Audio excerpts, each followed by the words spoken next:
Thank you, and welcome back to part four of this recording in terms of understanding a personal survival budget and putting together a very comprehensive budget that will enable you to really look at what you will need over the next 12 months to survive. This next part, which is the fourth part, is around the income side initially, and then if I have time in this clip, I'm going to also talk about some more of the outgoings, because what we've done so far is we've covered all the household outgoings. I don't know if I've mentioned or referred enough to household, because I've referred to a personal survival budget, but it is about a household budget. So it can incorporate, or it should incorporate, all the outgoings for a household. Obviously, households are of different sizes, etc. So that's all in there.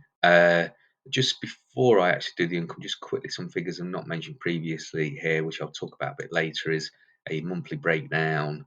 And obviously, if you need to cover the sort of the personal survival budget in terms of that total amount, obviously you'll need to earn more if you're paying tax and national insurance, but I'll come to that a bit later on. So this part of it is around the net income side of the spreadsheet. So I've broken it down into, obviously there might be work income, there might be more than one person's work income, there might be benefit income, child benefit, some kind of a benefit around being a carer. There may also be additional income from running a business. That might be a part-time business, etc., or some kind of other role that generates income for the household. And I've broken that down into net. I've just slightly changed. You'll have noticed these headings are slightly changed from the previous recording. Income net, type, gross, and net for 12 months, which I'll come to. So I'm just going to put some figures in here, and what I'm going to do, like the outgoings, I'm going to break it down to monthly. Most people get either a monthly or a 4 weekly income. 4 weekly normally rates the sort of benefit type. So income. So I'm just going to do a sort of a approximate sum there. I'm going to leave the addition from business benefit. So depending on what benefit you're talking about, that tends to be 13 payments over the year. Whoops, and obviously I've got to put the equal sign in. And if there's a second householder with income, then from work, then we can put that in as well.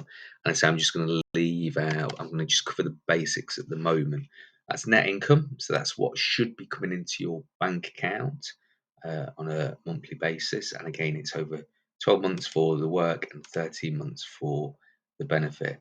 I'm just going to quickly gross that up into what a gross salary would need to be, which would be around 30,000 for that. There is a calculation you could use, but I'm just going to leave that at the moment.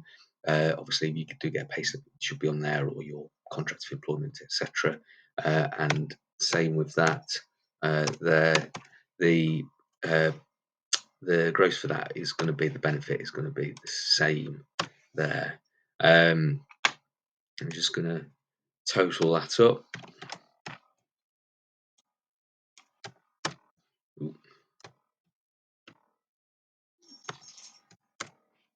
I'm going to just control copy and paste that there. Now this, that will, well, sorry, let's come back to this net here. That will, like the outgoings, which I covered in the previous recording, you're going to reduce that after each occasion 1 month's salary goes in. So if you get paid at the end of the month, so it's set, so like this, obviously this whole calendar basis on April to March. So let's say this is later in April, you received one of the salaries, you're going to just reduce that to 11. I'm just going to take that back to 12 because it's the full 12 months. The net for 12 months. So we can keep an eye on that, because obviously over the year, the gross might change if you get a pay rise or you change your job. The net, again, that might change as well. So this will remain constant. So I'm just going to put in the actual £24,000. So you can keep an eye on what the original net was once you start updating this column H here, this income net, because that will reduce, but that will just remind you of what the original figures were. That's the net income. So at the moment, what we have got is we've got income net. So this is what should come into the bank account over a 12-month period. The gross equivalent for particularly the salary type gross, and then the net again, just so we know what that is when this reduces. So now we've got an income, a net income, an expenditure, and already, again, this is where if you want to stop at this point, you can do. Already there is obviously a surplus income over expenditure in terms of what we would class as the more regular outgoings and what you'd have to pay out as a survival. Remember, in a previous video, then there was a kind of a mention about, yes, it's subjective in terms of what you feel is survival and what other people might feel is survival. This one here, additional business, we'll leave at the moment. If you are, running a business, you could be paid through. You could be paid on a self-assessment. You could be paid through PAYE, or you could pay through a dividend or a mixture of a couple of those. So I'm just going to leave that at the moment. So